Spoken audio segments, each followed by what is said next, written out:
আল্লাহ সুবহানাহু ওয়া তাআলা বলেন ওয়া মা আতাকুমুর রাসূলু ফাখুযুহু ওয়া মা নাহাকুম আনহু ফান্তাহু। আল্লাহ সুবহানাহু ওয়া তাআলা বলেন ওয়া মা আতাকুমুর রাসূলু ফাখুযুহু, রাসূল সাল্লাল্লাহু আলাইহি সাল্লাম তোমাদের যা দেয় তা তোমরা নাও, তা তোমরা গ্রহণ করো, এবং যা থেকে তোমাদের নিষেধ করে সেটাকে তোমরা বর্জন করো, সেটা থেকে বিরত থাকো। আল্লাহ বলেন ইয়া আইয়ুহাল্লাযীনা আমানু আতিউ আল্লাহ ওয়া আতিউ আর-রাসূল ওয়া লা তুবতিলু আ'মালাকুম। আল্লাহ সুবহানাহু ওয়া তাআলা বলেন ইয়া আইয়ুহাল্লাযীনা আমানু, হে মুমিনগণ, তোমরা যারা ঈমান নিয়ে এসেছো তোমরা আল্লাহ এবং তার রাসূলের আনুগত্য করো। আতিউ আল্লাহ, আল্লাহর আনুগত্য করো, ওয়া আতিউ আর-রাসূল, এবং রাসূলের আনুগত্য করো। এবং আল্লাহ এতে বলেন কুল ইন কুনতুম তুহিব্বুনাল্লাহ ফাত্তাবিউনি ইউহিব্বুকুমুল্লাহু ওয়া ইয়াগফির লাকুম যুনুবাকুম। আল্লাহ সুবহানাহু ওয়া তাআলা বলেন হে নবী তুমি বলে দাও কুল ইন কুনতুম তুহিব্বুনাল্লাহ, তোমরা যদি আল্লাহ সুবহানাহু ওয়া তাআলাকে ভালোবাসতে চাও, তোমরা যদি আল্লাহ সুবহানাহু ওয়া তাআলার নৈকট্য হাসিল করতে চাও, তাহলে তোমরা আমার আনুগত্য করো।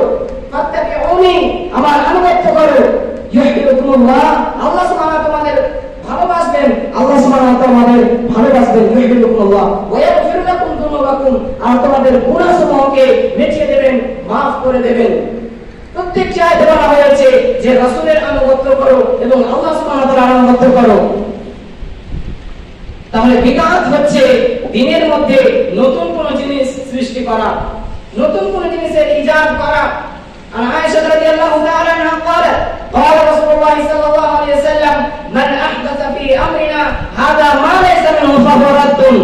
আয়েশা রাদিয়াল্লাহু তাআলা আনহা তিনি বলেন রাসূল সাল্লাল্লাহু আলাইহি ওয়াসাল্লাম বলেছেন যে ব্যক্তি আমাদের দ্বীনের মধ্যে এমন কোন জিনিস ইজাদ করলো, এমন কোন জিনিস সৃষ্টি করলো যেটা শরীয়তের মধ্যে নেই, যেটা কোরআন হাদিসের মধ্যে নেই, তাহলে সেটা প্রত্যাখ্যাত, তাহলে সেটা হচ্ছে বিদআত। শুধু সেটাই নয়, শুধু ইজাদ করা বিদআত নয়, বরং ওয়া আয়েশা রাদিয়াল্লাহু তাআলা আনহা قالت قال رسول الله صلى الله عليه وسلم من عمل عملا ليس عليه امرنا فهو رد। আয়েশা রাদিয়াল্লাহু তাআলা আনহা তিনি বলেন রাসূল সাল্লাল্লাহু আলাইহি ওয়াসাল্লাম বলেছেন যে ব্যক্তি এমন কোন কর্ম করলো যেটা শরীয়তের মধ্যে নেই, সেটা হচ্ছে প্রত্যাখ্যাত, সেটা হচ্ছে বিদআত। তাহলে যে কর্ম, এমন কোন কর্ম করা আল্লাহ সুবহানাহু ওয়া তাআলার রেজামতের জন্য, সওয়াবের আশায়, নেকির আশায় এমন কোন কর্ম করা যেটার হুকুম আল্লাহ সুবহানাহু ওয়া তাআলা দেননি, যেটার হুকুম আল্লাহ রাসূল দেননি, তাহলে সেটা কি? বিদআত। দ্বীন হচ্ছে মুকাম্মাল। আল-ইয়াওমা আকমালতু লাকুম দীনাকুম ওয়া আতমামতু আলাইকুম। দ্বীন হচ্ছে কি? Complete code of life. দ্বীন হচ্ছে কি? পরিপূর্ণ দ্বীন। দ্বীন ইসলাম একটি পরিপূর্ণ দ্বীন, যেটার মধ্যে কোনো নতুন জিনিস ইজাদ করা চলবে না। তো বিদআত, আর সমাজে অনেক বিদআত দেখা যাচ্ছে যেটা শরীয়তের না, যেটা আল্লাহ এবং রাসূলের হুকুম দেননি, অথচ মানুষ করতে চলেছে, মানুষ করছে। অন্য একটি হাদিসে আল্লাহ রাসূল সাল্লাল্লাহু আলাইহি ওয়াসাল্লাম বলেছেন عن ابن عباس رضي الله تعالى عنه قال قال رسول الله صلى الله عليه وسلم أما بعد فإن خير الحديث كتاب الله وخير الهدي هدي محمد صلى الله عليه وسلم وشر الأمور محدثاتها وكل محدثة بدعة وكل بدعة ضلالة وكل ضلالة في النار।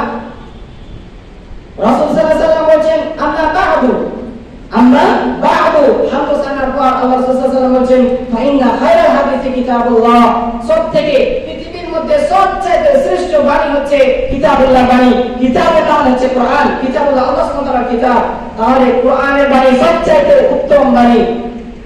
ফাইন্না খায়রাল হাদিসি কিতাবুল্লাহ ওয়া খায়রাল হাদি হাদি মুহাম্মাদিন ওয়া খায়রাল হাদি হাদি মুহাম্মাদিন সাল্লাল্লাহু আলাইহি ওয়াসাল্লাম, আর সবচেয়ে শ্রেষ্ঠ হিদায়াত হচ্ছে নবী মুহাম্মদ সাল্লাল্লাহু আলাইহি ওয়াসাল্লামের হিদায়াত।